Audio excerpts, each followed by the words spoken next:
Greetings in the love and in the light of the one infinite creator. Today we are doing session 101 from the raw material, and it includes several topics, including ethereal insights, incident with the wood spider, and some stuff about truth.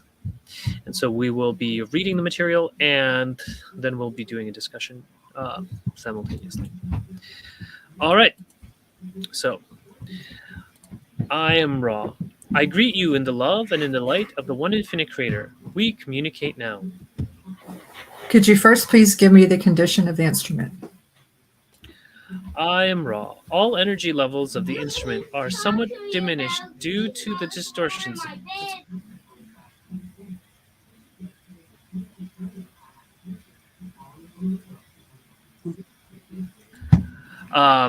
Sorry. The physical energy of the instrument are somewhat diminished due to the distortions of physical pain and recent mental emotional catalysts. However, the energy levels appear to be very livable, to be improved in what you call the immediate future. Thank you. What causes swelling in Jim's body and what can be done to heal it? I am Ra. For the answer to this query, we must begin with the consideration of the serpent, signifying wisdom. This symbol has the value of the ease of viewing the two faces of the one who is wise. Positive wisdom adorns the brow, indicating indigo ray work. Negative wisdom, by which we intend to signify expressions which effectually separate the self from the other self, may be symbolized by the poison of the fangs. To use that which is a mind-body-spirit complex has gained of wisdom for the uses of separation is to invite the fatal bite of that wisdom's darker side. Well, that's a complicated analogy. The entity has a mental-emotional tendency which has been lessening in distortion for some of your space-time towards negative wisdom. The entity being already aware of this causes us not to dwell upon this point, but merely to specifically draw the boundaries of the metaphysical background for the energizing of a series of bites from one of your second density species. In this case, the bite was no more than that of one of your arachnids, sometimes called the wood spider. However, it is possible that were enough work done to test the origin of the pathology of the entity, it is within probability limits that the testings would show the bite of the cottonmouth rather than the bite of a common wood spider. The energizing took its place within the lymphatic system of the entity's yellow ray physical body. Therefore, the working continues. There is increasing strain upon the spleen, the suprarenal glands, the renal complex, and some probability of the difficulty with the liver. Further, the lymphatic difficulties have begun to strain the entity's bronchial systems. This is some general information upon what is to be noted as somewhat efficient working. The removal of these distortions has several portions. Firstly, it is well to seek the good offices of the one known as Stewart. So that the harsh chemical means may be taken to reawaken the histaminic reflex of the entity and to aid in the removal of edema. Secondly, we suggest that which has already begun, that is, the request of the one known to this group as Bob, that this entity may focus its aid upon the metaphysical connections with the yellow ray body. Thirdly, the entity must take note of its physical vehicle's need for potassium. The ingestion of fruit of the banana palm is recommended. Fourthly, the links between the swelling of contumely and the apparent present situation is helpful. As always, the support of the harmonious group is an aid, as is meditation. It is to be noted.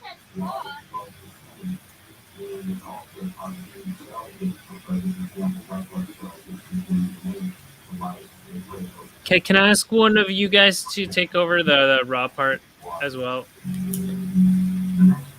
Or I don't know. Just my kid wants me to talk to him.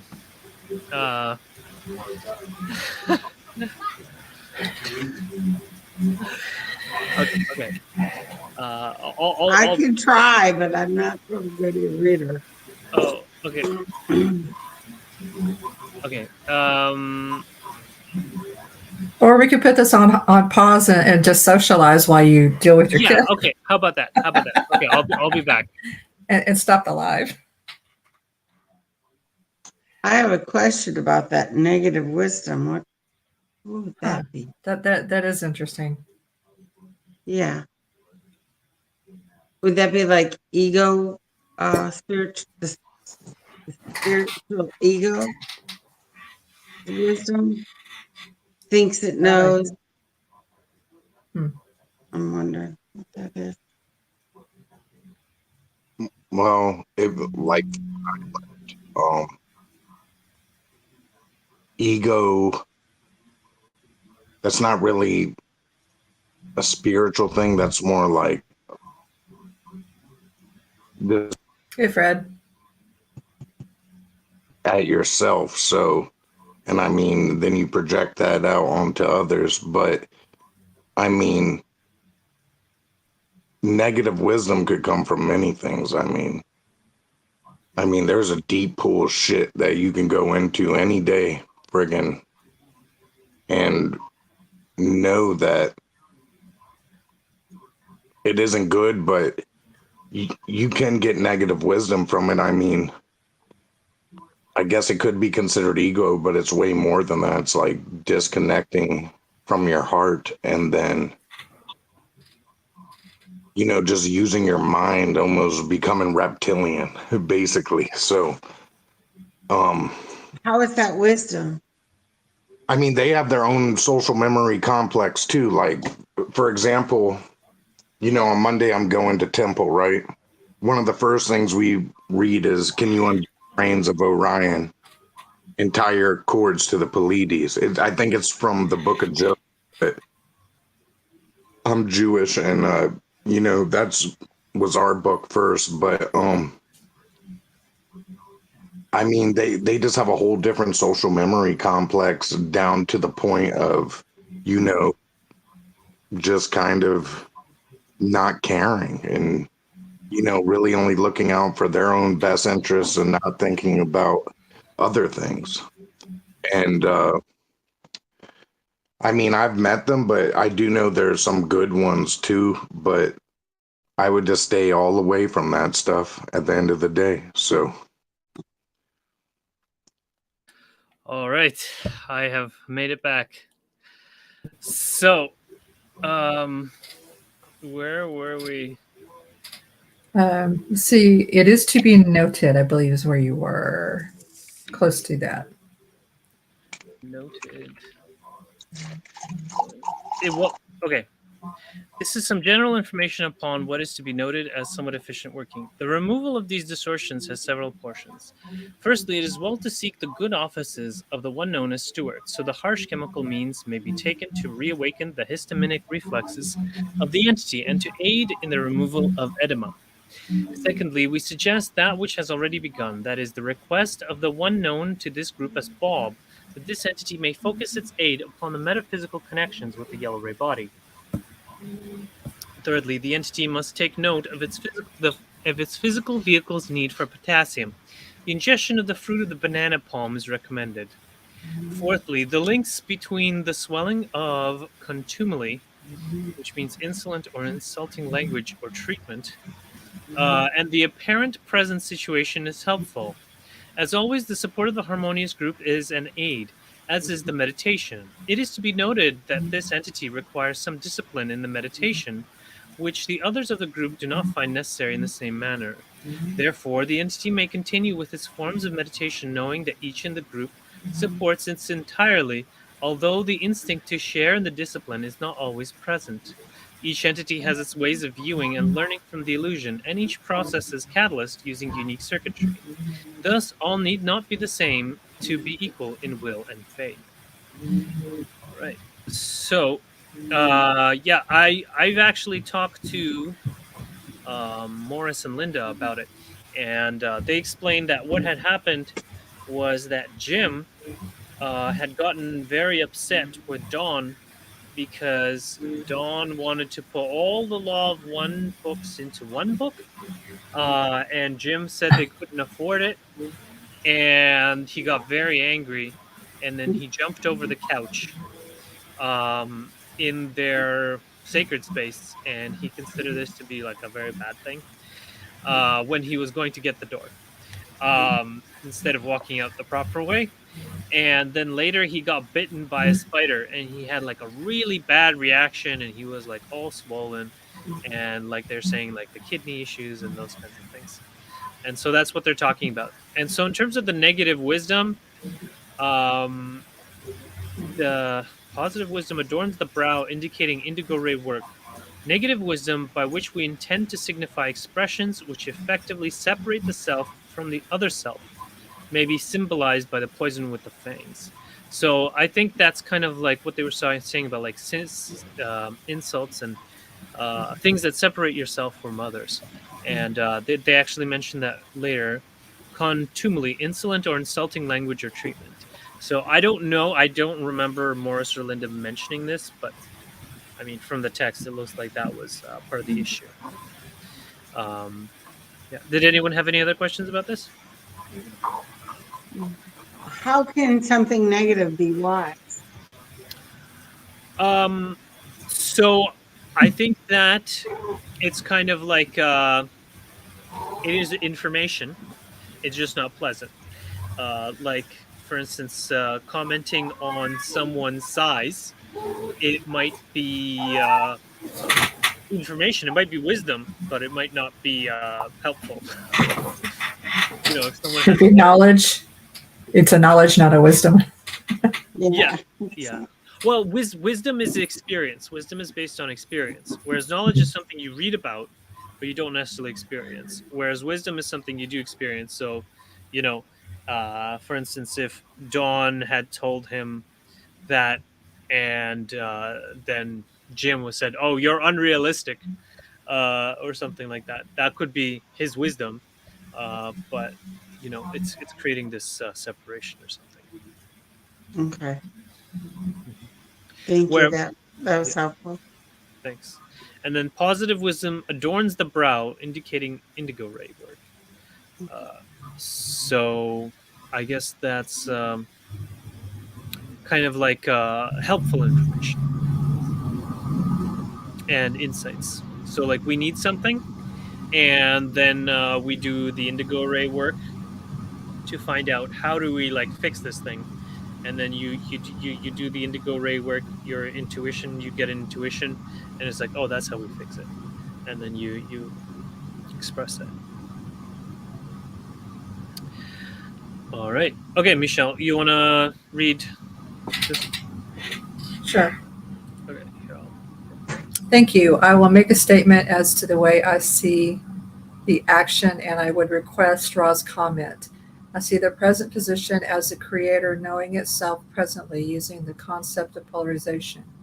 We seem to accentuate or to produce catalysts to increase the desired polarization, whether the mechanism be random, through what we call the higher self, or through the services of an oppositely polarized entity acting upon us with catalyst. All of these seem to produce the same effect, which is more intense polarization in the desired direction once that direction has been definitely chosen.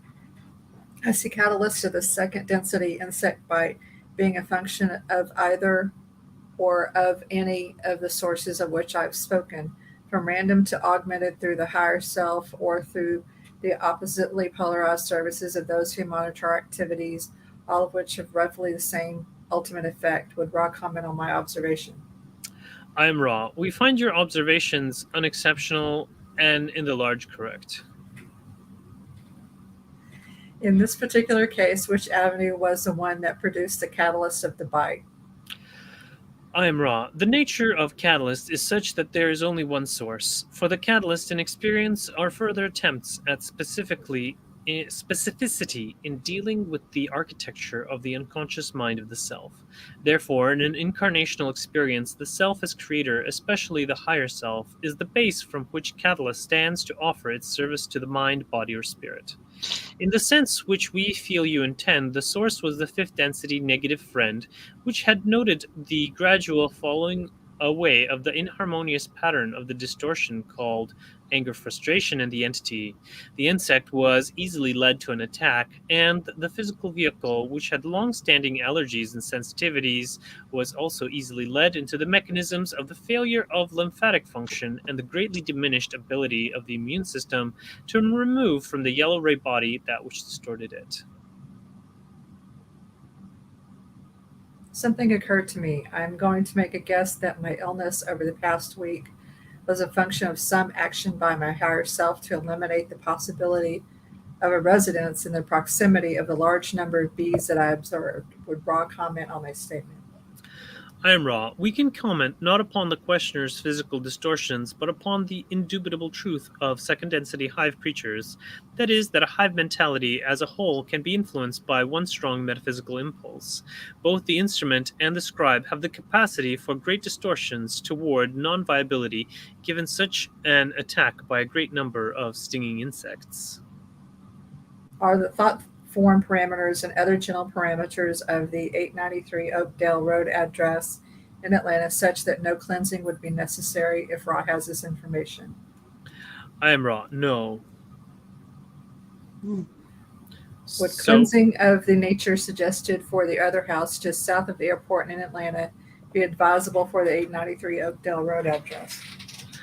I am Ra. We note that any residence, whether previously benign, as in the one of the which you speak, or previously of malignant character, needs the basic cleansing of the salt water and broom. The benign nature of the aforementioned domicile is such that the cleansing could be done in two portions, that is, no egress or entrance through any but one opening for one cleansing, then egress and entrance from all other places, while the remaining portal is properly sealed. The placing of salt may be done at the place which is not being sealed, the first of the cleansings, and the salt may be requested to act as seal and yet allow the passage of gentle spirits such as yourselves.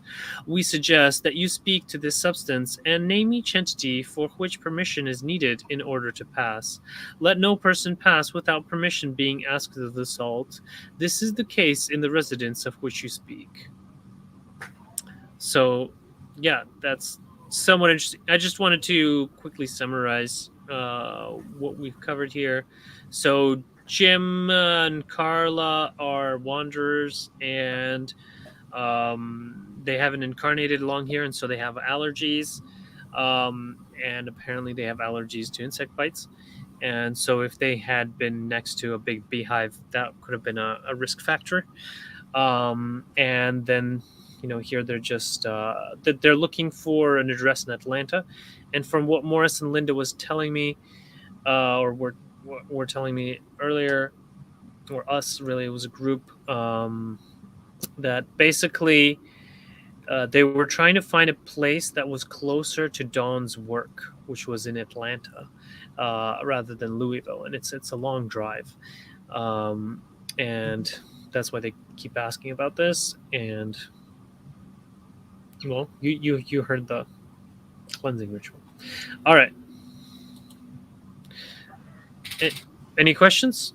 Oh, The idea of salt being put at the entrance and only those with permission can enter. What happens if somebody without permission tries to enter? Are they talking about from the other dimension or from physical?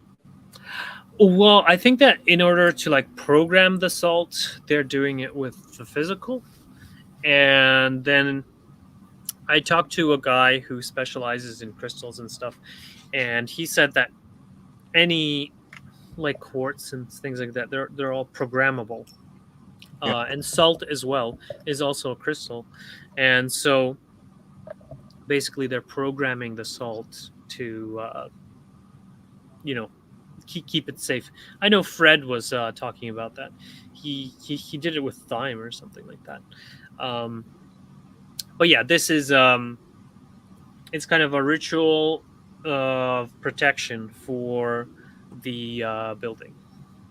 Yeah, they were talking about the banishing ritual and then the cleansing ritual or whatever. But they're going into detail for their own purposes. You don't have to really go through all that. From what I found out yourself, their specifying things for their own use because they were using that house for channeling. So it had to be done a specific way for them, for Ra. It can be done a lot of other ways, Mm-hmm. Yeah, like there's crystal grids, and there's all sorts of ways of doing this. This is one way that is mentioned in this material. Thank you. All right, Michelle, we're on question 8. Oh, I'll. Okay. There you go. Okay. Yeah. Thank you. Could Ra give information on any way that we could give information to Greta Woodrue as to how to alleviate her present condition of swelling? I am Ra. We may only suggest that the honor of propinquity or proximity to light carries with it the law of responsibility, the duty to refrain from the contumely, discord, and all things which, when unresolved within, make way for workings lies before the instrument of which you speak. Avoid, insults and discord. This entity may, if it is desired by the scribe, share our comments upon the working of the latter entity. The entity which is given constant and unremitting approval by those surrounding it suffers from the loss of the mirroring effect of those which reflect truthfully rather than unquestioningly. This is not a suggestion to reinstate judgment, but merely a suggestion for all those supporting instruments that is, support be harmonious, share in love, joy, and thanksgiving. But find love within truth, for each instrument benefits from this support more than from the total admiration which overcomes discrimination. So basically here they're saying that when you're complimenting someone, you want to compliment them in a truthful way based on reality and not just as in like, oh, you're so great. But it's like, you gotta be specific. It's like, oh, your hair looks nice today. I don't know if it actually does, and it has to be based on the truth, not just okay. Okay, so here's the last one. Thank you. I see that the 45-minute timer window has passed, so I will ask if there is anything we can do to make the instrument more comfortable or improve contact. I'm Ra. We find that this instrument has used all of the transferred energy and has been speaking using its vital energy reserve. We do suggest using the transferred sexual energy to the total exclusion of vital reserves if possible. The alignments are as they must be for all to continue well. We are grateful for the conscientiousness of the support group. I am Ra. I leave this group glorifying in the love and in the light of the one infinite Creator. Go forth rejoicing, therefore, in the power and in the peace of the Creator, Adonai. All right. And I greet you in the love and light of the one infinite Creator. And may we rest in the divine and recognize the divine within ourselves and others with open hearts as we discuss this material and any related matters. All right. Anyone have anything they want to discuss? Wasn't that session kind of sorry, I shut my camera up. My camera, when I leave my camera on the whole time, it overheats my phone. Oh, I see. Insanely. So, isn't that whole session kind of point the finger at manifestation? Would you elaborate on that? Well, it seems like I can't remember the exact language. You have it right there. It was like the third or fourth to the last question. They were talking about things happen when he got mad and before he got bit by the spider, like what the things that were happening, the catalyst and everything. Isn't that because the congruent energy, isn't that the same as manifesting? It's similar. His angry energy stirred the anger in a second density creature. Therefore, it caused that to happen, or didn't cause it, but it made the probability very high that it would happen just because of the agitation, the proximity, the energy, the reciprocation expected, the karma you're building, everything all just compiling. Isn't Yeah. that kind of like manifestation? Yeah. Basically, I think I get what you're getting at. It's my understanding is that because he was angry and doing insults and discord and things like that, that gave an opening for some kind of catalyst to come in to correct his path. And in this case, there was also a negative entity that was accentuating or amplifying the catalyst. And so instead of it being just a regular wood spider bite, it became similar to a cottonmouth spider bite, because the negative entity was accelerating or amplifying the effects. Isn't that how we all create our realities? I have a sister that's a chronic complainer, and nothing ever works out in her life. Nothing. No matter, even if, like, my brother blessed her with the money to get a new tire, and instead of showing gratitude, she complained about the people that installed it and how they did it, and she just didn't appreciate anything. And I see her in a state of suffering all the time. And Mm-hmm.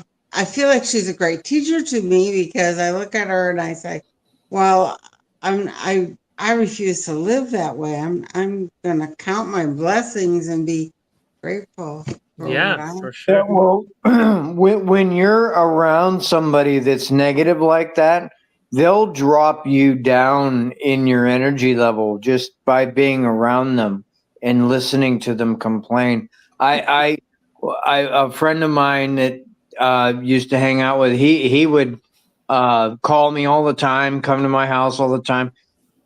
Very negative. Everything was the end of the world. Oh, this is the hottest day ever. I can't stand it. Oh, this is the coldest day ever. I can't stand it. No matter what, it was just the Yeah. The most most horrible regular time. day. Yeah. Oh, this is the most boring day I've ever had. You All know, right. Yeah. and Yeah. I just, hey, Benny. Well, no, I'm trying to say something after you. Oh, okay. Okay. And I just, a few other things happened that pointed very obviously that, I had to have this person's energy away from me like this. It was just too much. And when that happened, I actually noticed an energetic difference around myself, with the other people I'm around.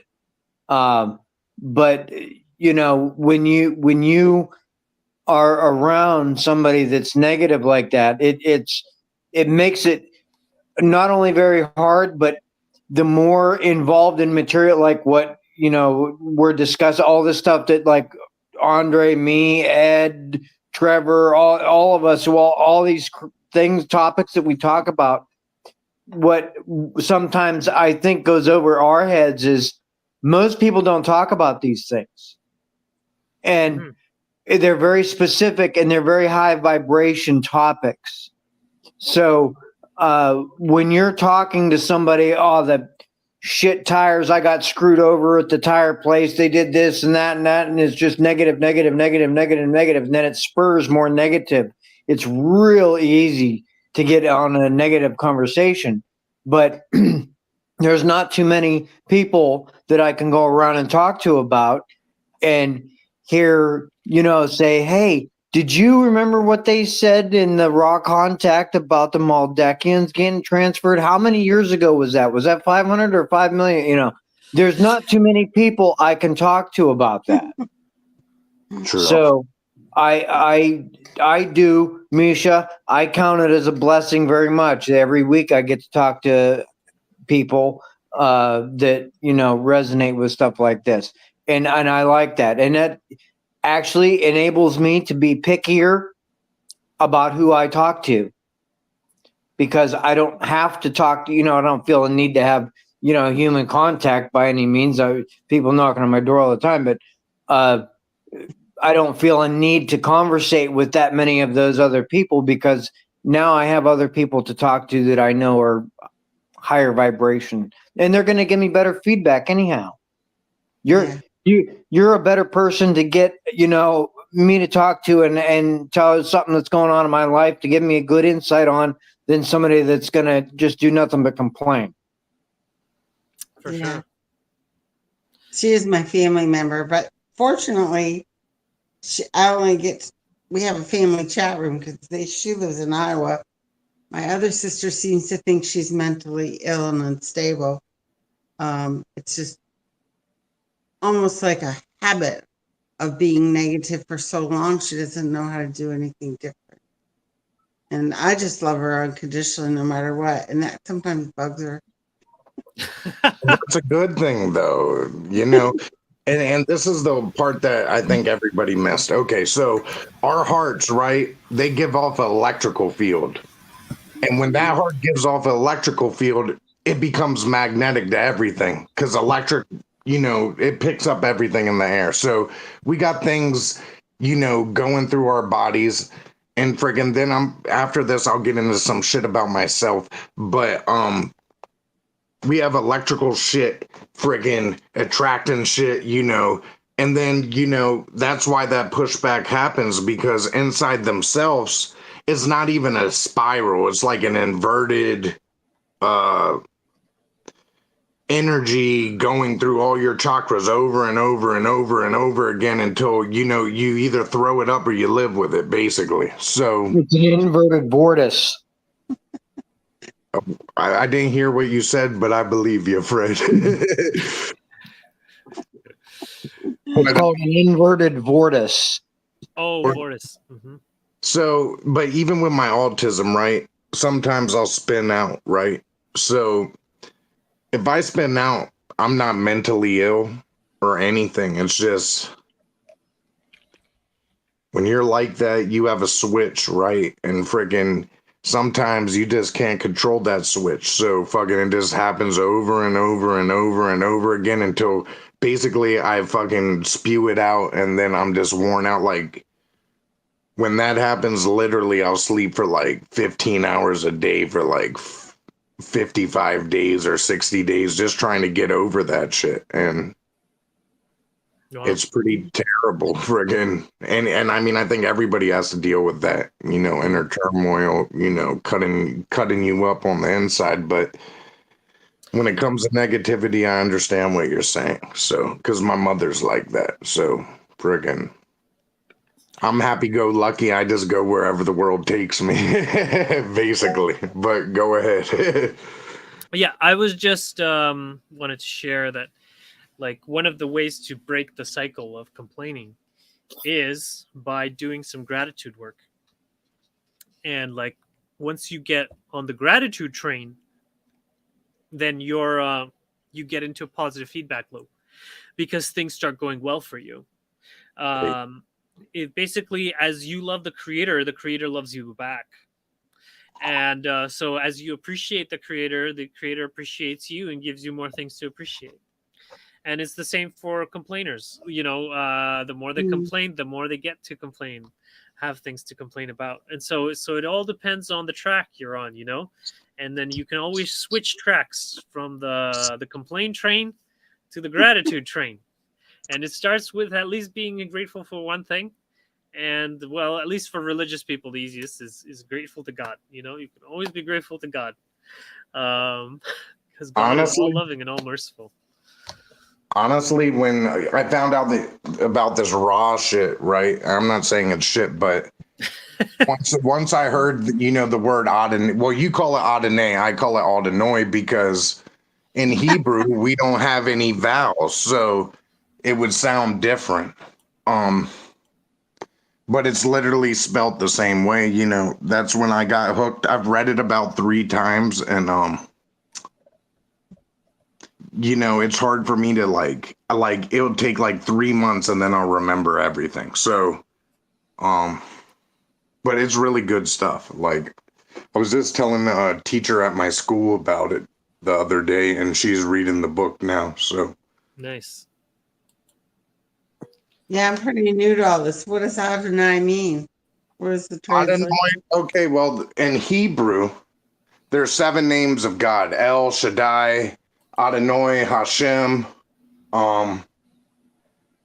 11? Uh, I don't remember the rest. One is the burning bush, and they all mean the same thing. But in my Torah and my Hebrew text, because I'm not a conservative Jew, I was just luckily enough to be adopted by Jewish people, have a bris, have a bar mitzvah, I just honor it. I go by the name Adonai or Adonai or however you want to say it. So, it's just different names of God. Like Orthodox Jews, the people with those twirly things, they're called Merkbas, by the way, but they use the word Hashem. So, I mean, it really just depends, but that's what resonated with me.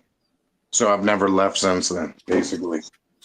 Yeah. So And in the law of one, Adonai is just a name for God? Well, it's go ahead. I've looked into the etymology of it, and basically it means yours, your like Mm. your God, Good. like as in our God. It's both plural and possessive. Basically, it's a kind of like the same God that you believe in. That's basically what it means. Adonai, it means the God, the same one that you believe in. Okay.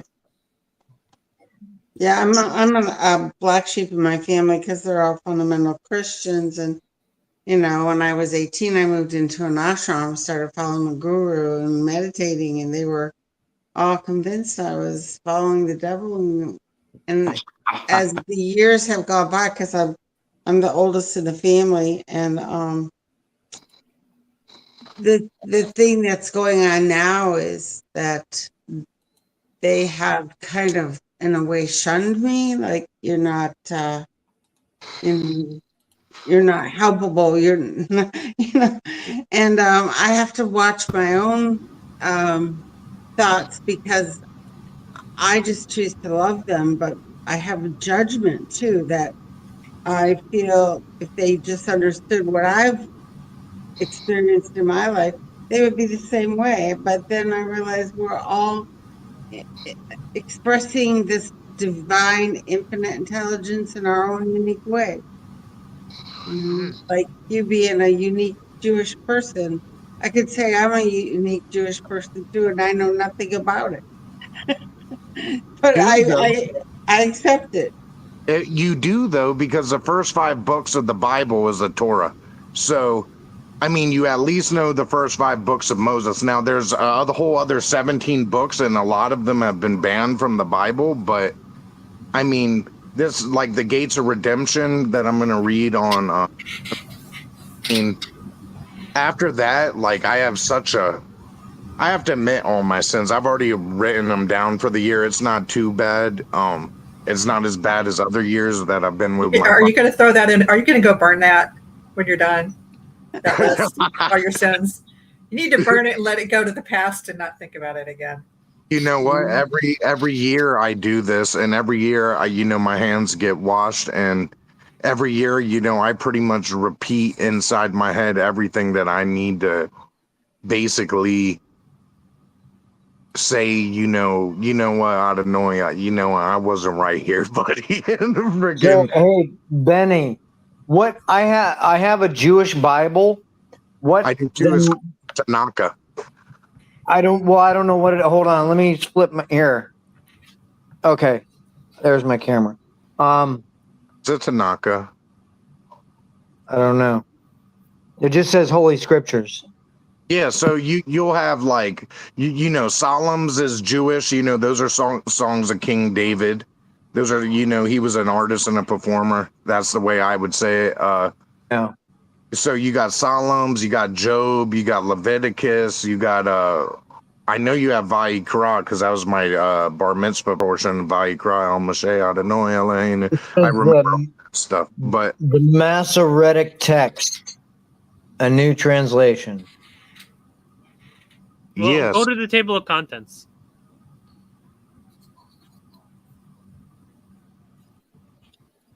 Is there a table of contents? Oh, there's no table of contents. well, but don't forget we read left to right. So I mean, right to Genesis, left. So Exodus, Leviticus, Numbers, Deuteronomy. Then you have all this other stuff. yeah, so those are the 5 books of Moses all put together. Yeah. And then what's the rest of this stuff? Scriptural readings. Mm-hmm. HaHodesh, Sabbath HaGadol. So there was. Oh, I actually made a book. I don't have it on me right now, but using every line or paragraph that contains the word love in the LL Research Archive, and I put them all together into a book. That's awesome. Yeah, I call it the Book of Love. Love. You can order that. Well, yeah, I think you can order it from me, and I could wrap one up for you. Oh, Yeah, on Etsy. Yeah. You know, Fred. But I also have a printable version if you want to print it yourself on my website. is it a long, thick book? Yeah, it's like 600 pages. Oh, yeah. Or you could read it online, or you read it on your laptop. Yeah, you can read it online too. And what I was going to tell Fred is just go get your Bible and compare it to the before the New Testament. That's the Old Testament. So, but there's whole other books like the Book of Solomon. That's crazy how he tamed 72 demons with a bronze ring. And, you know, it's just, that's what you want to do. There's all sorts of book of Jubilees that tells you how angels were created. There's all sorts of stuff. So, I mean, if you want to read that stuff, I mean, it's kind of boring, but there's interesting parts. So, Yeah, I like reading all kinds of different stuff. I'll send you some stuff later. Especially if I can put it on Speechify and I can listen to it while I'm at work. I can pound a book while I'm at work. I can read up to a book a week, easy, just being at my machine, running my machine for hours at a time. You know, The problem I'm running into in life is how the fuck do you hook up these AirPods to your phone? oh, Bluetooth. I don't have that problem. I destroy mine. I'm on my 3rd set. Yeah, but do you have to connect to Bluetooth or something like that? Yeah, you got Bluetooth is the frequency that the earbuds and the phone use, and there's a setting for it on the phone. Okay, Yeah, so I always use the wired ones, and I just get like the ones that are like five to $6. Cheap wired ones makes it easy. Cheap wired ones are the best, especially if you're keeping your phone in your pocket. Yeah, and the Bluetooth ones, they radiate your skull, and it's bad for your brain. It really is. Yeah, Like what my father died from, literally where he kept I know Misha and maybe Michelle will know, but he would hold around the big box back in the day making cell phone calls all the time. So, I mean, he had a cell phone from like 85, but right where he had his 4-inch brain tumor is like literally. Phone. It's where he'd hold his phone. Yeah. Yep. So.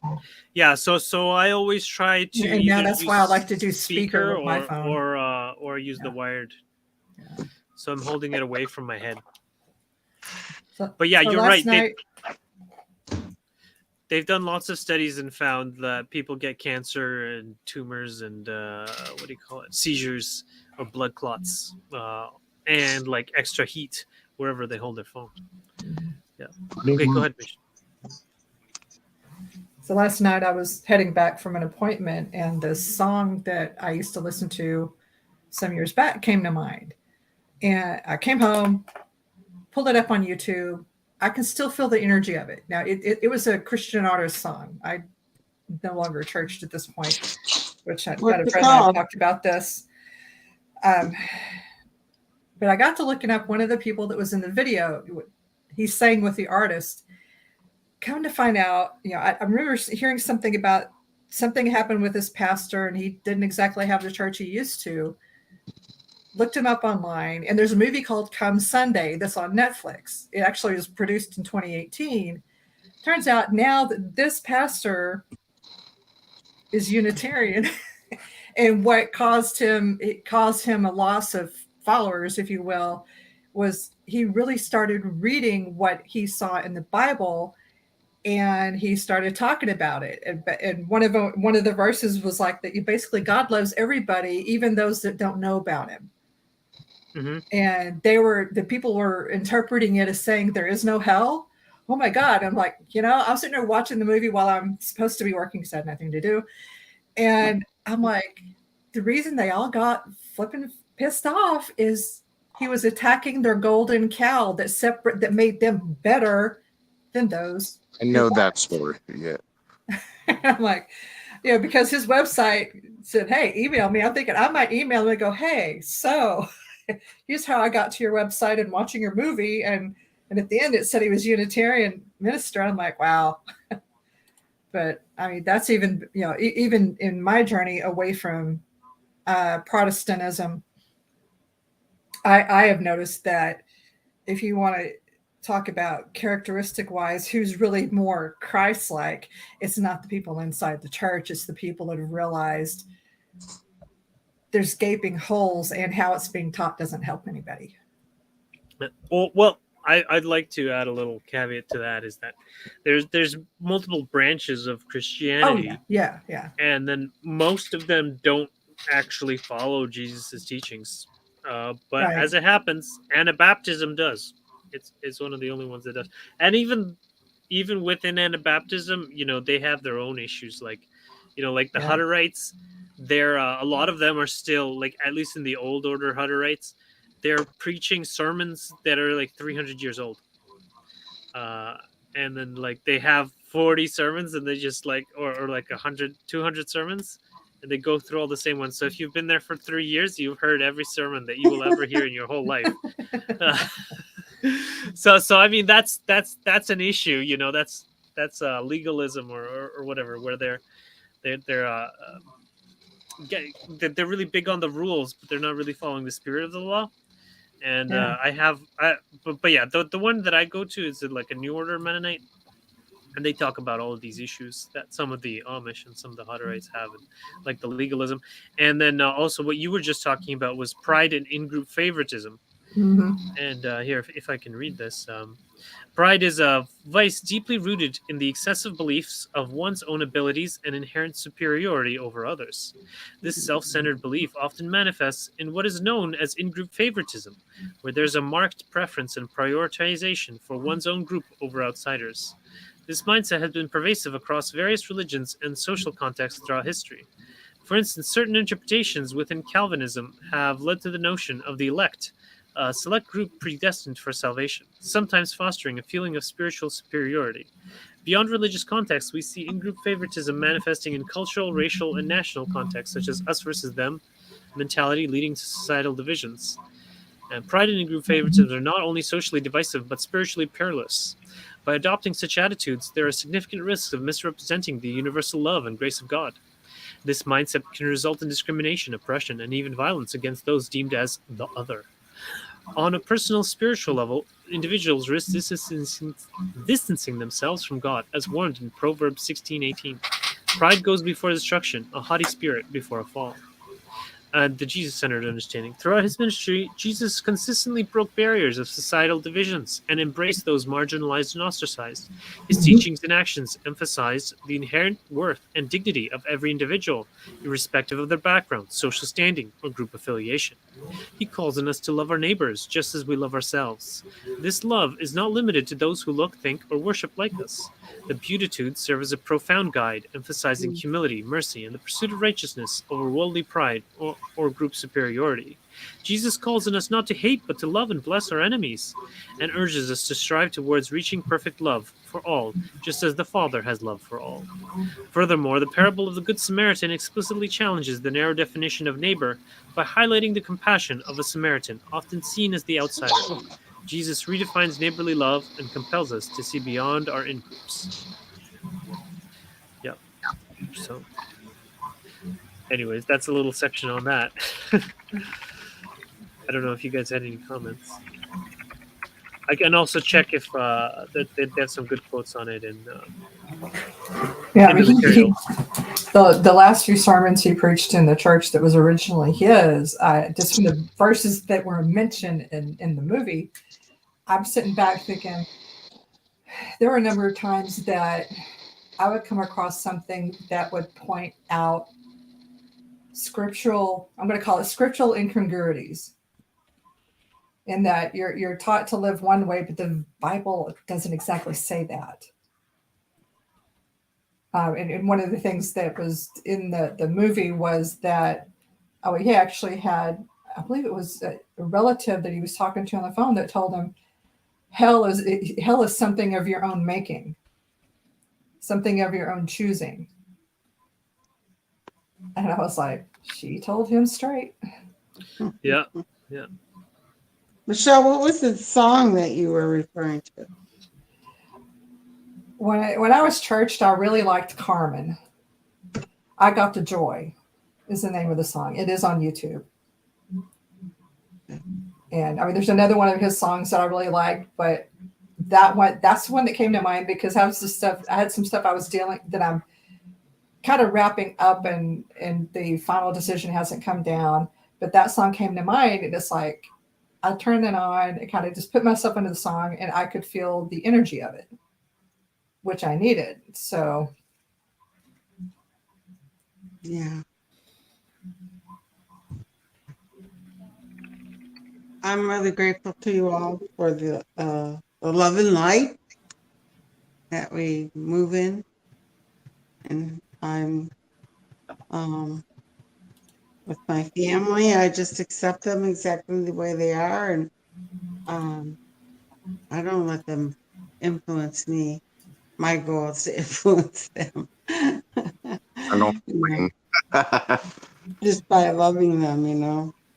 Sometimes I'll make a comment because we have a family chat room there's 6 siblings, and sometimes I'll say something nobody knows what to say, and it's dead silence for hours. I don't know if they're thinking about it or what. They are. Don't even feel bad. I'm not even in my family's chat room. So, I mean, Oh, I wanted to, the last I was in there, they're big Winnie the Pooh fans.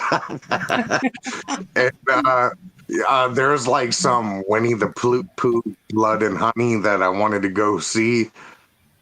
Next thing you know, I'm put out of there. So I haven't even tried to go back, but I do talk to some of them individually. There's some of us that don't have good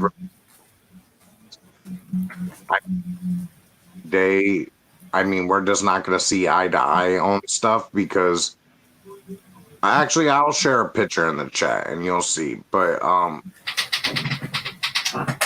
just don't live that lifestyle. And I totally feel you, but I want to beat yourself down. Of course, they're listening to you every single day that you say something. They read it, so it's already in their consciousness or anything like that. So, humans are simple if you think about it, and most of us aren't really human here. So, that's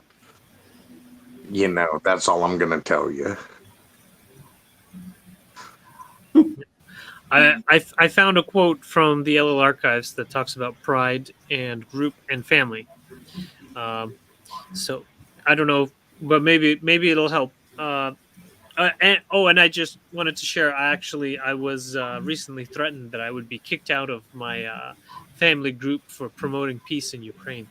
Oh boy.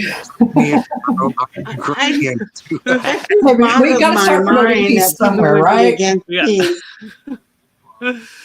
Yeah. Well, at least one of my family members found it highly offensive, and she said I was a Russian propagandist for wanting a peace.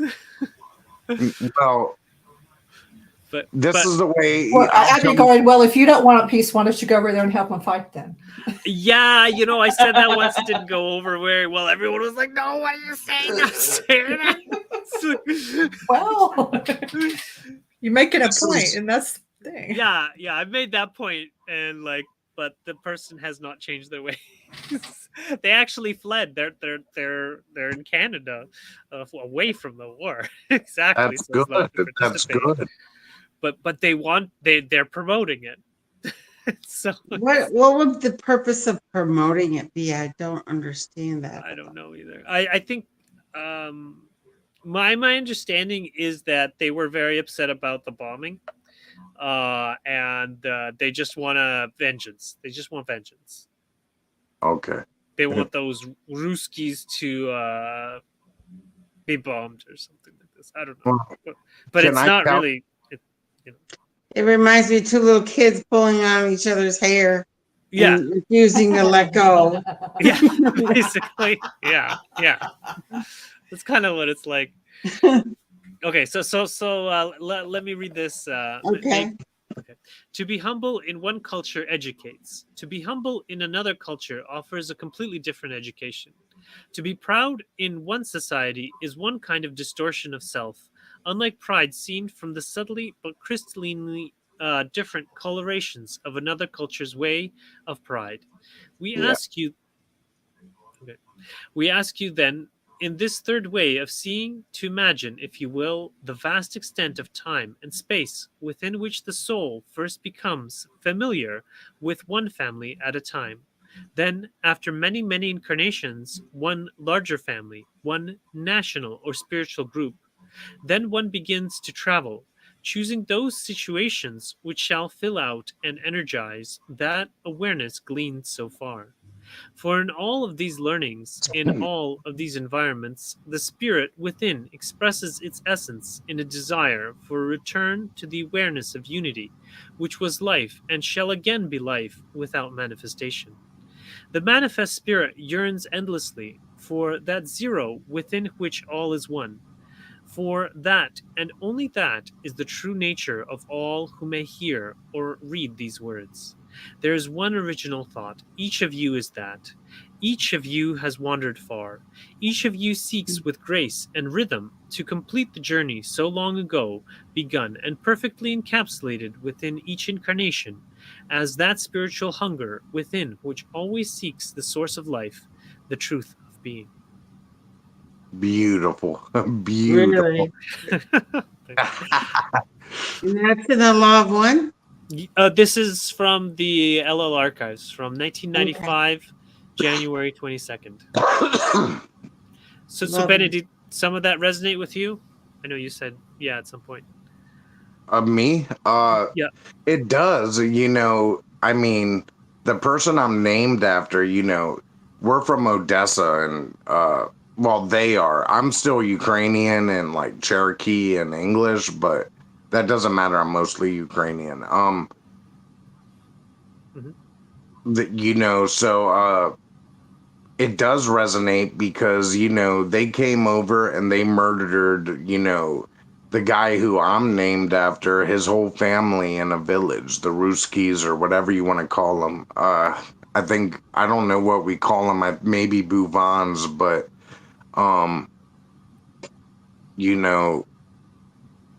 he was really traumatized by this, and I'll show you him real quick. He sits on my wall because he's great enough to give me a name when I was an orphan with no name. I don't know if you can see this, but That's him right there. And Oh, that's you're. Well, I don't see your video right now. yeah, I well, see it. Oh, you see it? Okay, good. He kind of favors you. You favor him. Oh, okay. I see it. I see it in the live stream. Okay, so it's showing up in the live stream. do I favor him? Wait. No, you do favor him. Of course. I mean, he gave me a name. This is him. He was a tailor in New York. This is Marty. That's David, or Leon, who was a major in the army. And that's Rose Hines, who is related to some famous philosopher. I mean, I'm adopted. So, Mm-hmm. I don't really know anything about my family. They came and picked me up, when I was 3 days old, and my mom helped start an adoption agency. And, here I am with you guys now, basically. So, Cool. but if I get back to the point, I mean,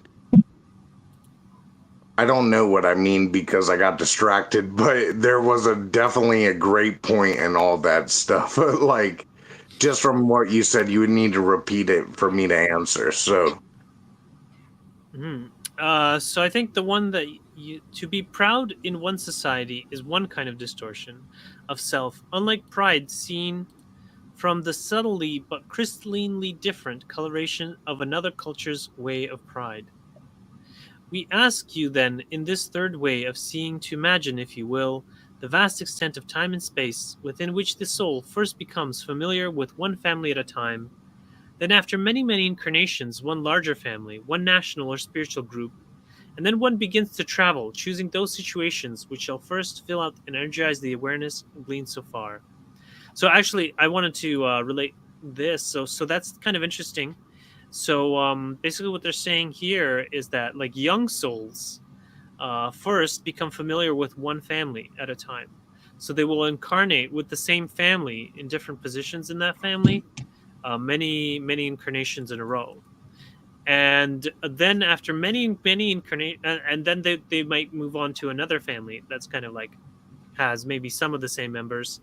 Um, and then after many incarnations, one larger family. So say for instance, they've been incarnating with this family in China, and now they identify with the nation, one nation or spiritual group of China. And then they begin to travel, choosing these situations which will fill out and energize those awarenesses gleaned so far. So, and at some point of the spiritual journey, they decide to start traveling to different social or soul groups, in order to fill out various energy totally. issues, or gaps in their mercy and compassion for all beings. And in all these learnings, in all these environments, the spirit within expresses its essence in a desire for return to the awareness of the unity which was life and shall again be life without manifestation. The manifest spirit yearns endlessly for that zero within which all is one. And for that only that is the true nature of all who may hear or read these words. There is only one original thought. Each of you is that. Each of you has wandered far. Each of you seeks with grace and rhythm to complete the journey so long ago begun and perfectly encapsulated within each incarnation as that spiritual hunger within which always seeks the source of life and the truth of being. And so I think also this speaks to wanderers, because most wanderers are here from far away and have probably also gone through this process on their own planet where they used to grow, incarnate with their own soul group. And like for instance, I'm married to an earth human soul wife. That's cool. And then she, like my first son, is the reincarnation of her grandfather.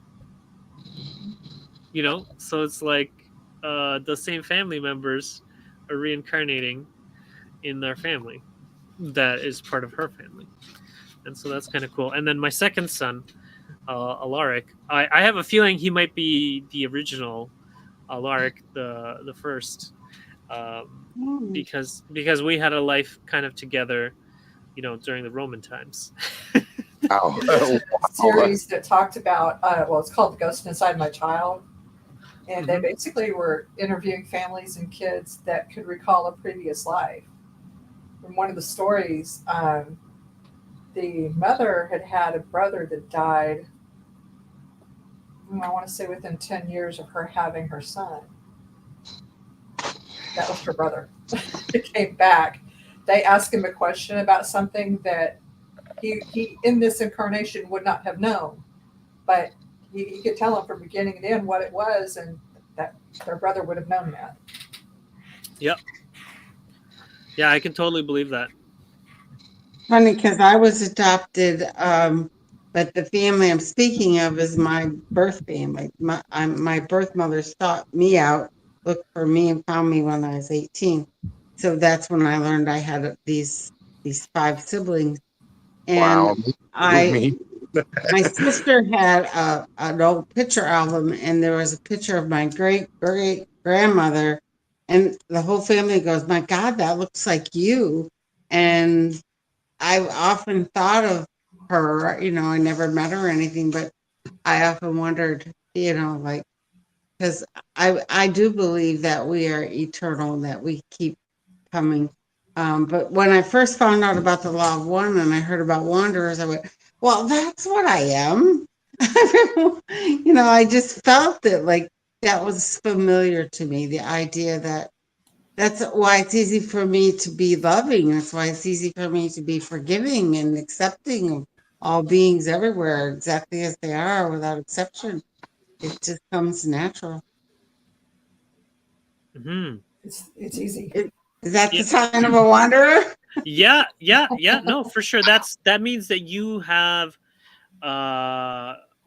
you're a service to others wanderer, and that you have definitely graduated through fourth density. So you are either a fourth density wanderer or higher, because that love, unconditional love for all beings, and that coming easily to you, Yeah. means that you have or at least been in fourth density for prolonged periods of time. Mm. I say something just to Amisha. Um, so I had a private adoption, right? Like I was just left at the hospital. Uh, So I took my baby cards, like when you're born, literally all I had was baby boy Norris. So, the family I got adopted to, I mean, you won't ever meet somebody like me or them. So that's all I'll say. But, I hired an attorney who hired a private investigator. Literally, it took like 5 minutes. I had to pay like $250. So I found my birth mother. I found my grandmother. I found my half brother Joseph, who I actually take care of now financially because he has cerebral palsy. And my birth mother doesn't know who I am. The grandmother did, but she had her own problems. She was in and all of them are in and out of jail besides Wendy. But I know Wendy, so Wendy's my mom's sister, and I just help her out when she needs help. But you know, whenever my birth mother gets in trouble, my uncle, he's not like my blood uncle, but he's my Uncle Rick. He's this guy's Lenny Solomon's stepson. But he sits on the sentencing commission for the governor. So friggin', I go into court whenever she gets into trouble. I'm standing there because there's restricted information coming up on the docket, from my attorney, we're gonna cut her a deal. Basically, he comes in there and makes a plea deal, but she never even notices me. So friggin', I'm standing there almost next to her, just looking at her, and she doesn't Wow. even say, yeah, like, She doesn't even know who you are.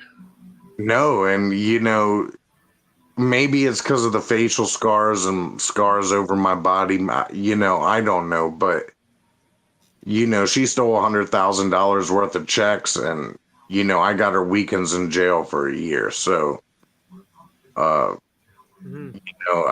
I don't feel pity for her. She doesn't live with Joseph. And then I got 4 other half brothers, and most of them have been put up for adoption. But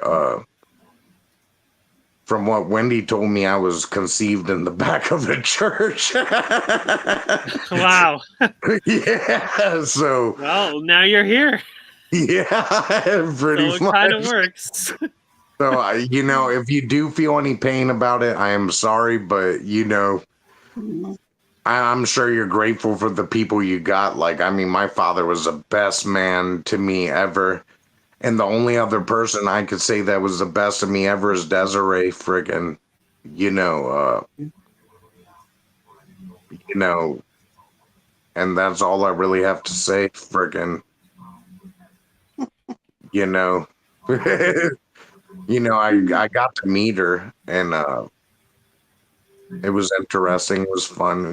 We basically did all the things that me and my father would do, friggin', and it was good healing.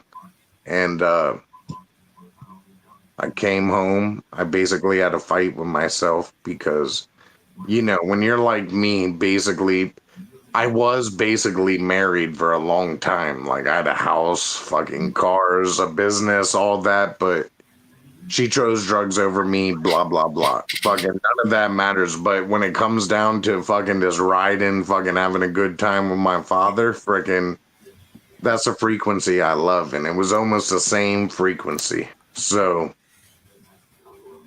it it was definitely nice. So fucking it. Thanks for sharing, Ben. Hmm. Andre, this thing that you were sharing tonight from LO Research, is this the stuff we're going to be doing in the future? Yeah, this is kind of it's the same archives. I was just looking for here's the only quote I've managed to find that talks about family and an adopted child. Um, each of you is able to heal. Each of you is able to work on the self, and each of you is well able to pray for others.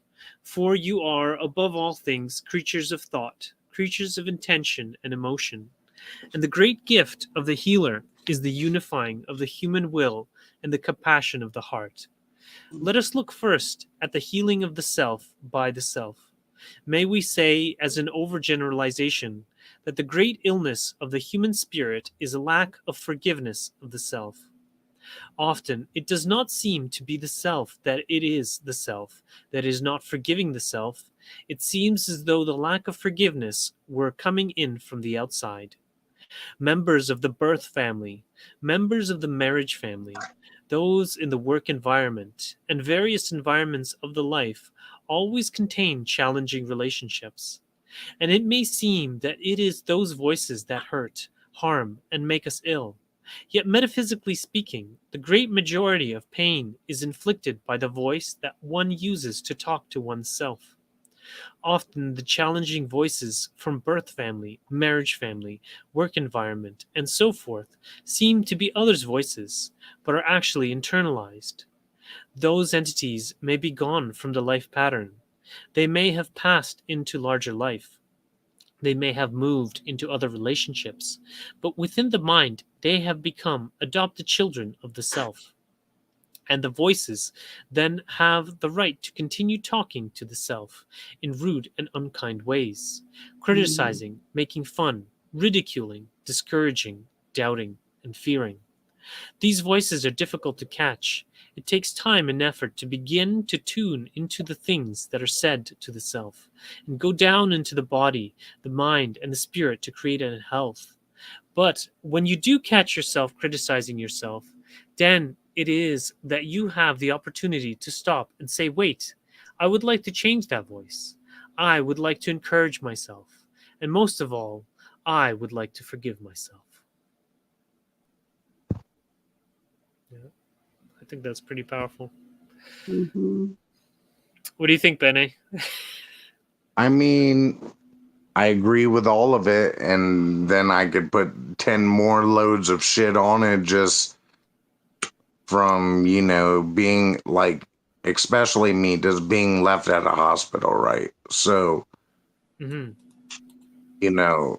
I've always had fears of so-called abandonment and stuff like that. I don't know how Misha feels, but I mean, I you know, was 4 when I was adopted, and I was adopted by an aunt and uncle, and I didn't like either of them, and I didn't like the grown-up game. That's what I looked at it as. Like, I don't want to play this game. I want to be with my real father and mother, but they became aunt and uncle. It was like I figured out at a very young age that you just make this stuff up, and then you're supposed to just buy it. And I was a rebel, I have to say. She kicked me out finally when he died when I was 14, and by 15 she kicked me oh, out of the house. And the funny thing was, um, I I found this place. It just sort of fell in my lap to live. And then when I turned 18, I learned my mother's brother was my landlord. My mother arranged it all. She was, and she explained to me later that all through my growing up years, she wasn't allowed, she was court ordered not to approach me, but that she watched me from a distance. She was like, if I was in the marching band, she was on the sidelines. When I graduated high school, she was in the crowd. Like, beautiful. she was always there watching and waiting till I turned 18 before she could approach me. And I'll never forget, her first words to me was, "Do you know who I am?" I said, "Are you my mother?" And she goes, "Yes." And I said, "Wonderful." She goes, "Can I love you?" And I said, "Get me. Come on, get me." That's so great. And So great. she rocked me like a baby, in her arms, and cried. We both cried. Oh, I always knew I loved her because the people that adopted me, my aunt, she always used to say to me, "You're just like your natural birth mother." And I used to think, well, I like her. yeah. Yeah. So I didn't have that. I'm sorry Literally, you didn't. friggin', I was left at a hospital. My mom helped start an adoption agency. It wasn't even open when they took me in into foster care. It wasn't until 3 months later. Um, and I was kind of just my whole life, even when they would leave, not too late in age, but like 4, 5, 6 to go out on dates with a babysitter, I'd be broken out in tears, friggin', you know. And then around 15, they got divorced, and I went and lived with my father. So from that point on, I probably only saw my mom 18, 19 times until he started dying, and then he had to go back into her house, which is freaking crazy. Uh, just because of just how he lived his life. But he did, and I see her about an hour and a half a month, and it just is what it is. But yeah, I never knew that. And when I found out, my birth mother's a crack addict. She's running around Baltimore, in her 50s, like she's 20. So there's nothing that I can say. She just lives her life a certain way. Now, Wendy and Joseph, they cool. Like, I wish I could figure out how to send a picture. I would send you a picture of Joseph, but yeah. So I think you're very lucky to have that, just from the other perspective of being adopted. I mean, it brings up tumultuous shit in me, especially after my skin disease running through me for 23 years. Like, holy shit, like, friggin', I don't even feel like I can fit in anywhere. The only place I did was with my father because he didn't care. So people care about that stuff. So, I mean, that's all I can tell you. You're very lucky to have that. Is she still alive or no? Neither one, the birth mother or the auntie. No, no, none of them are alive. But Oh, my sorry. question to you, Benny, would be, what would your life be like to release all that, forgive it all, and just because sometimes I think we're living with stuff from past lives too, that just carry on because we haven't done the forgiveness yet. Um, I had to forgive the woman that raised me because I really hated her. I hated her for making me her daughter when I didn't want to be. And I had to forgive her, realizing that it was holding me in a state of angst of some sort in my soul. And I understand that, but the way I look at it, just having Robbie LaFowl. Okay, I'm the only Benny LaFowl probably on Earth, but definitely in the United States. So I would say probably on Earth. But same with my father. But the way I looked at it, I didn't know anything different. I mean, it was from 3 days old. Like, my dad was my dad. That was my best friend. He'd do anything for me. Friggin'. He'd even tell me the bad and not freaking hide it, and that meant everything, you're fucking up, whatever, or hey, I'm dying from cancer, fucking stuff like that. And that's what I died. We both died holding our hands together. So before I ran for my ADHD autism. I just wanted to read this passage on forgiveness. That is the continuation of the passage we read earlier. When this entity began working to forgive itself, it ran. Can you blow it up? Blow it up. Oh yeah, sure. Okay. When this entity began working to forgive itself, it ran into a brick wall, and we feel that this is true of most people who begin to attempt to create a spiritual practice of speaking to the self in a loving way. The problem is that part of being a human being on planet Earth is being imperfect. And not just slightly imperfect, but continuingly and maddeningly imperfect. It is, in fact, your responsibility to be imperfect on planet Earth, to be confused, to be foolish, to miss signs and signals, and to remain somewhat confused at all times. This is the most beneficial atmosphere for growth, and this is the atmosphere which each of you enjoys. How can one forgive oneself when one is constantly discovering that one has once again been mistaken, been a bozo, been a fool?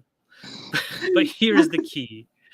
It is when you see the imperfection of the self that you may realize that you are here not to be perfect, but to love.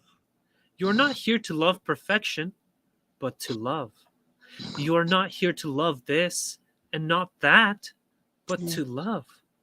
And the first object of your love needs to be yourself. There's a process of falling in love with yourself, which is most salubrious and helpful, and we recommend it to each of you.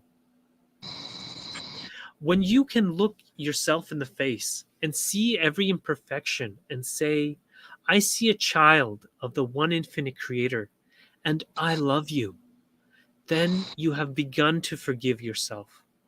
We recommend the attempt to do this most profoundly, for it is only when you have come into condition of love for yourself that you can truly begin to love each other. It says in your holy works that virtue lies in loving the Creator with all your heart, with all your soul, with all your mind and all your strength, and loving your neighbor as yourself. On these two commandments hang all the law and the prophets. How can you love your neighbor as yourself if you do not love yourself? So the heart of healing, the self, is the continual and persistent attempt to speak to yourself with the voice of love, to see yourself with eyes of love, to hear yourself with ears of love, not to condone that which is amiss, not to gloss over things which are errors. Indeed, we recommend the attempt to satisfy every obligation, to correct every mistake that can be corrected, and so forth. However, beyond those attempts at restitution, it is essential to come to a state of forgiveness concerning that pattern which has surrounded that particular mistake or error, and to say to yourself, Not "you fool, you criminal, you have done something wrong," but to say to the self, "That was wrong, and I'm sorry. I will attempt to correct that error. But I love the self that is trying to do the best that I can. And I love the self that is small and confused and feeling terrible. For it is that kind of imbalance in energy that comes through into the physical body to create more and more illness.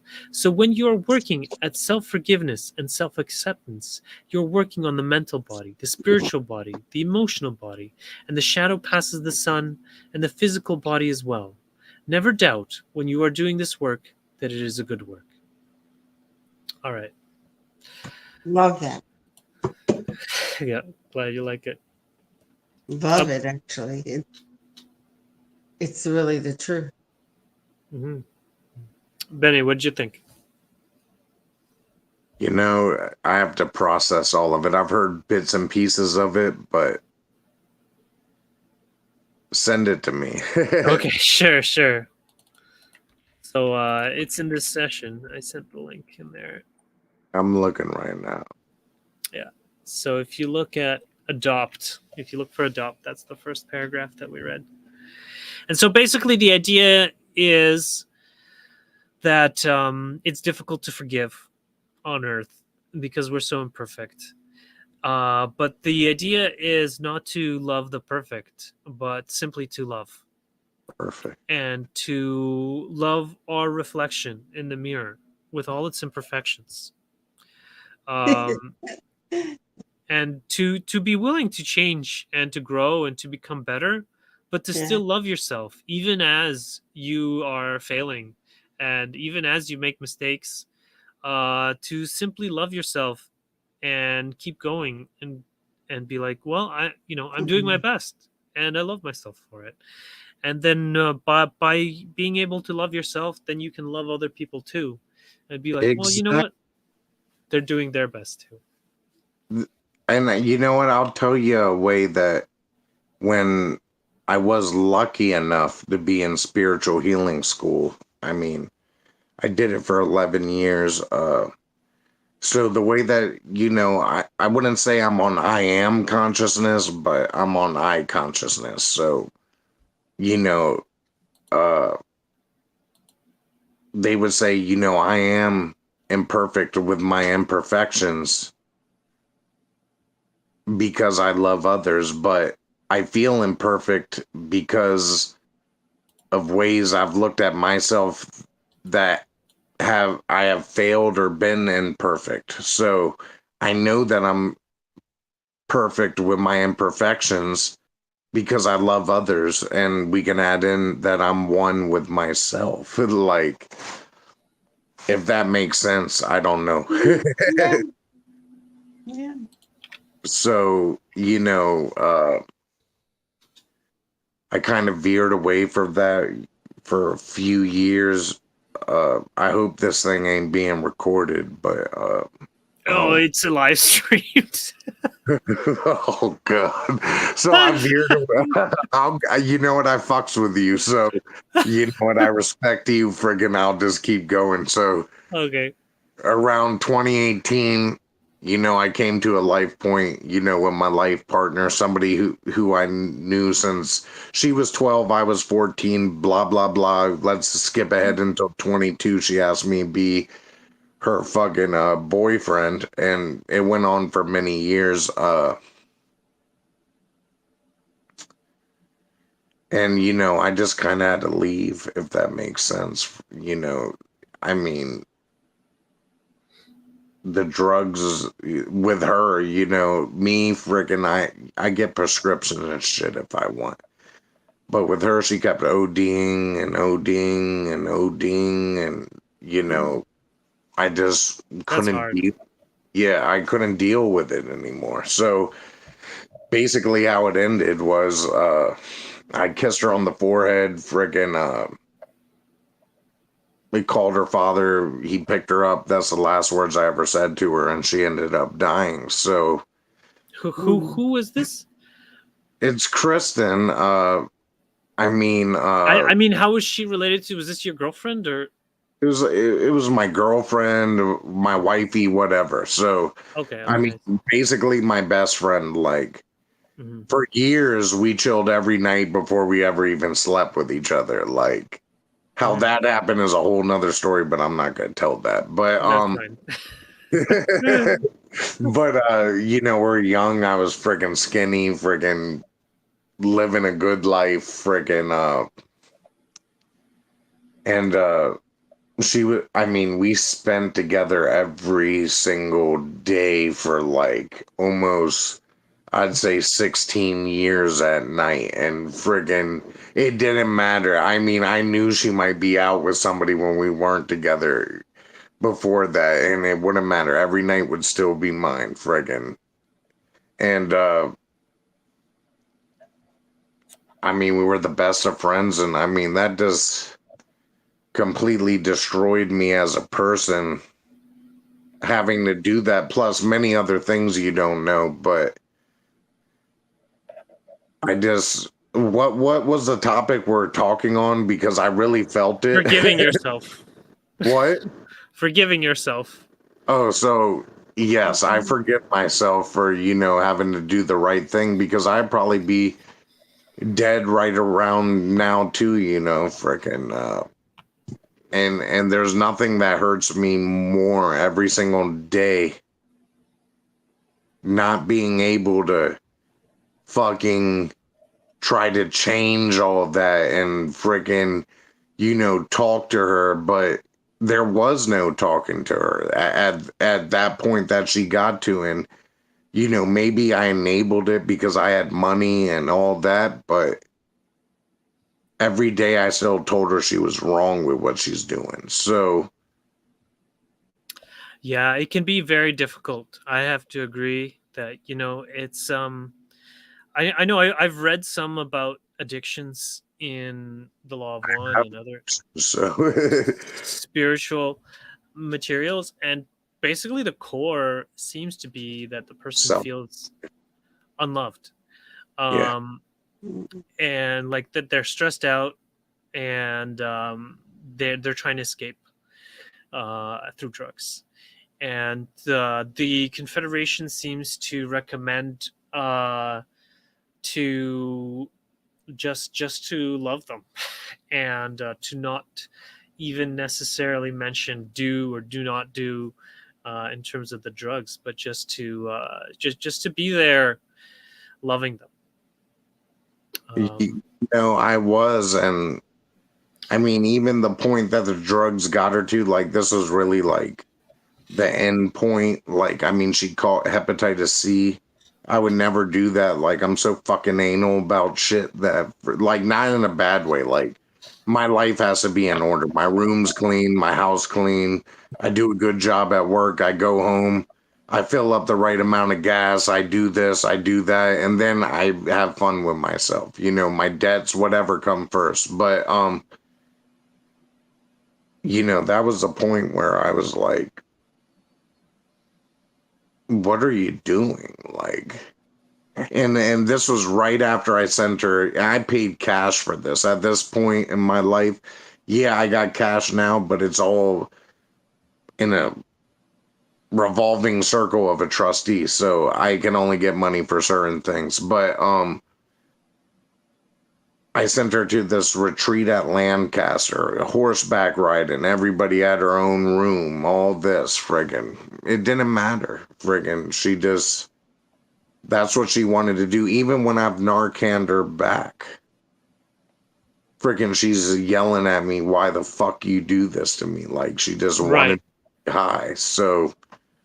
friggin', it I is such a traumatic impact on my life. Like, I heard that from paramedics as well, that after you bring someone back from with Narcan, they're not happy. They're very upset. and they're dead. Like I'm literally there giving her CPR, fucking next. And there's a good Samaritan law here. This is before I actually knew that she was doing fentanyl and stuff. Hmm. And I'm getting yelled at, and then the next thing you know, even if I'm immune, my whole house is getting torn apart. Yeah. And it's just horrible. Like, Yeah, I hear It's you. a freaking sad thing. But I, on I, forgiveness, I forgive her because mhm. in hindsight, just me being sober for 6 years, freaking, I just know there's no straight path to addiction. She just went down the wrong path, probably with ego, or I don't even know what physical cravings is called, but yeah. So Yeah. There's it's a complicated issue, and I know, like that horseback riding. I don't know if that helped at all while she was there, because the research I've read, anyways, is that it seems that there's a very high correlation between urban density and mental health and addictions issues. So being in a city just increases the probability that a person is going to have mental health and addictions issues. she ain't Whereas, from the city. She's from like literally the country's like probably like 4 miles away, and that's where we all grew up chilling.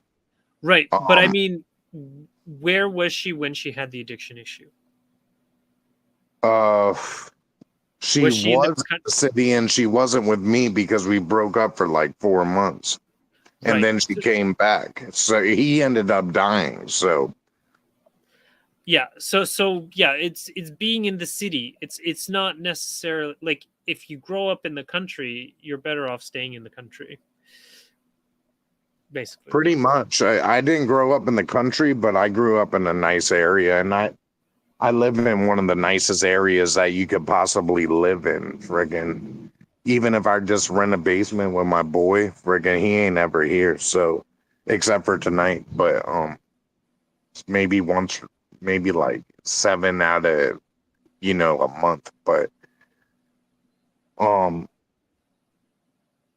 I've still seen addiction and all that run through. Like 6 years ago, I saw like 15 people die from that fentanyl shit when it came out, but they were going to Baltimore. Like, if you go to Baltimore, you got the Inner Harbor, right? That's the nice part. But the rest of Baltimore, where I'm actually from, friggin', there's people on corners on every drug. You don't even have to ask them. They're telling you to pull over, all that stuff. So maybe it does have something to do with the urban density and that negativity of not feeling loved.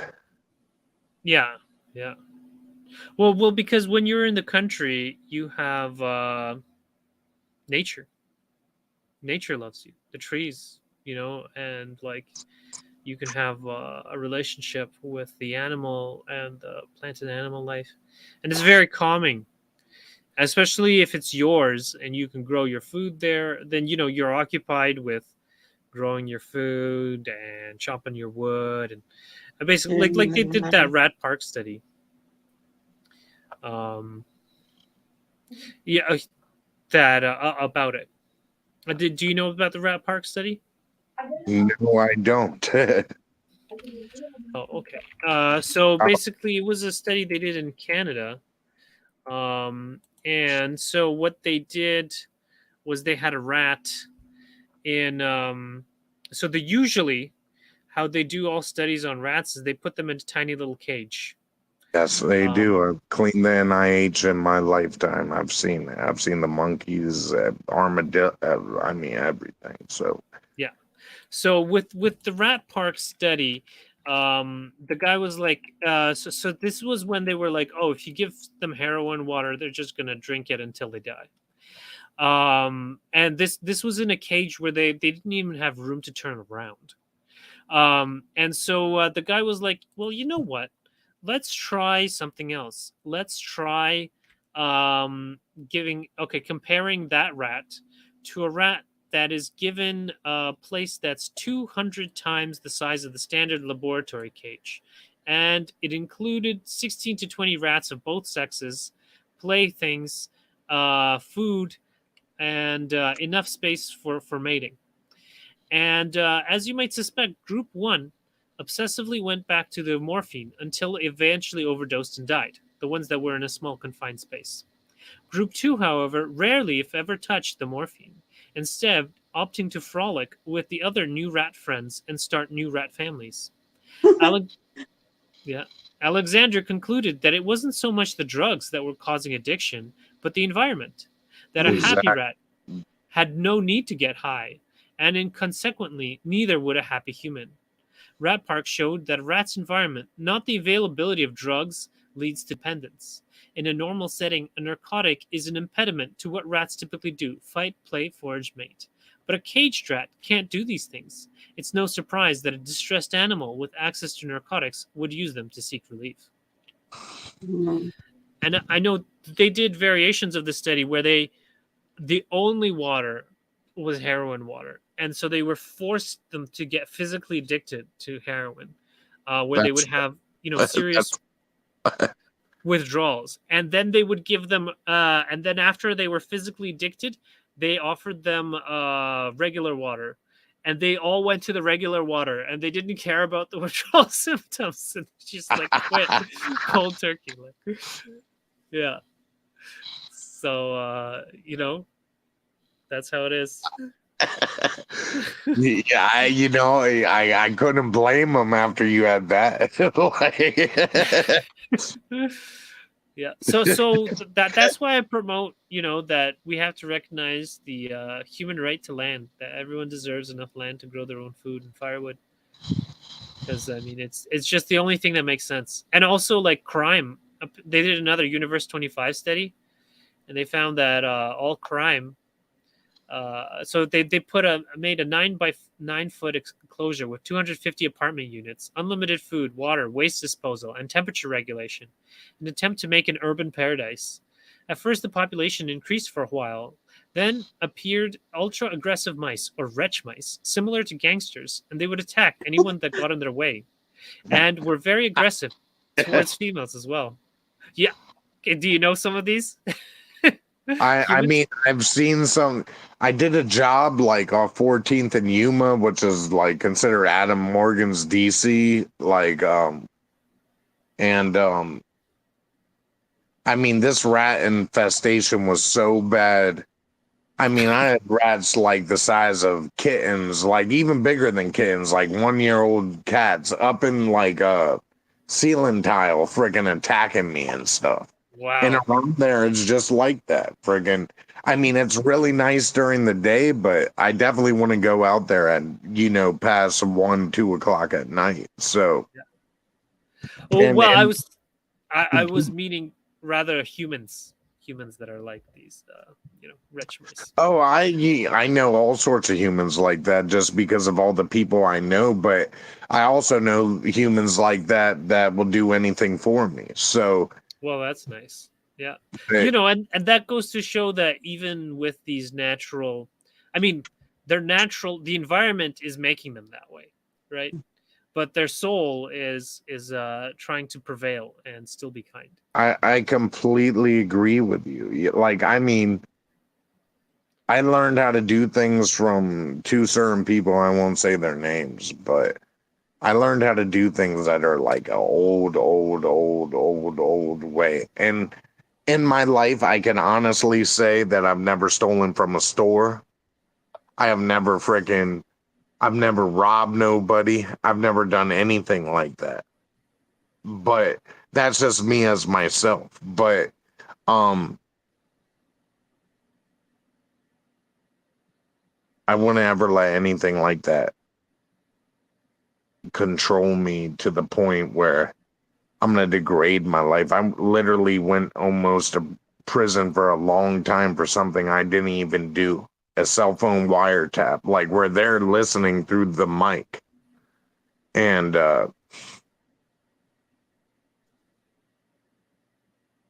don't do that stuff. So basically I know a whole bunch of people that do, but that isn't the way. that isn't Right. me and your way. So Yeah. Fair enough. Your soul is strong enough to overcome those tendencies. you would think, but you know what? I have so much weird shit that goes on with me, like just inside my house and outside. I'm strong, but it doesn't It's affect but there's still something going on. So Yeah, I hear you. The environment is really big, but yeah, what's interesting is like it goes on, and the females began to hide to avoid rape and abuse, and there was an increase in single mothers who were divorced and had to guard their own nests. So it's this kind of like the rise of feminism, against toxic but masculinity, and often killing their own offspring due to neglect or violence. The abused offspring of the single mothers that managed to survive childhood would grow up not learning normal mouse behaviors and would instead spend their time preening or making themselves beautiful, avoiding other mice, and showed no reproductive behavior, demonstrating what is now called LGBTQIA plus style behavior. No. Yeah. While the beautiful mice mostly hid and kept to themselves, the aggressive mice formed gangs that would attack and cannibalize each other. Eventually, No. due to the violence and lack of reproduction, they all went extinct. This animal study was repeated 25 times to see if there would be any alteration in events, but it was the same every time. Wow. No. So, whenever you have a city, you're going to have a sequence of events like that, and it's always going to end up the same way. what happens if it's like the mass? All right, I'm gonna try to explain this because I speak on a very certain level, but what happens if it's like the mass of electromagnetic energy from all of them, the splitting apart, fracturing, boom, boom, boom, boom, and then you got these gangs of rats, so you got people doing drum circles, you got feminists, you got masculinists, you got Illuminati back there, like in this one big city. Is that what it is? Like, Yeah. Well, yeah. Basically, they did another study, and they find that cities are where bloodlines go to die. okay, I agree. Yeah. I'm die here. Yeah, basically, all bloodlines are rural. And any bloodlines that move to the city peter out pretty quick. And so, yeah, that's another reason, like if we want to keep the race going, it can only do it rural. But yeah, we're past 9 o'clock. Was there any Yeah. last things we wanted to mention before we sign off? It was just a pleasure. I'm going to bed. I've worked all day cleaning up after I don't even know what's 25 times 12 plus 8 bathrooms and a gym, a basketball court, and a media center. Wow. Well, thank you for Yeah. all this enlightening information. Hey, I had one insight on Okay, go ahead. the city thing that you were mentioning there, Andre and Benny. Wouldn't it have anything to do with the forced oral interaction with the energies of people when you're forced to be around people that are incongruent, constantly bombarding you? It's kind of like an immersion tactic. Like if you want to brainwash somebody, you completely immerse them for a week in certain environment. You can brainwash them a lot easier with an immersion like that. That's how the military brainwashes people. You're immersed in it. Through stress. Yeah. Mm-hmm. Yeah. Plus, you're right, creating Fred. a high stress environment with the cortisol and the adrenaline and everything, and you're shutting down the subconscious ability to absorb positive information. So, pushing everything down to the root chakra level, combination of all of that, plus the oral energy, incongruent people, that it all cycles. Yeah, you're totally right, Fred. It's basically it's a stress response. And then it's the same thing with that addiction stuff, is that it's a stress response when people are in a tiny place and then they just want to get out, and then they try to get out through addiction. It's and a overdose. It's a motherfucker. Yeah, basically. All right. All right. Good night, everybody. Good night. We leave you in the love and in the light of the one infinite creator. Go forth, therefore, rejoicing in the power and in the peace of the one infinite creator. Adonai. Good night, guys. Good night.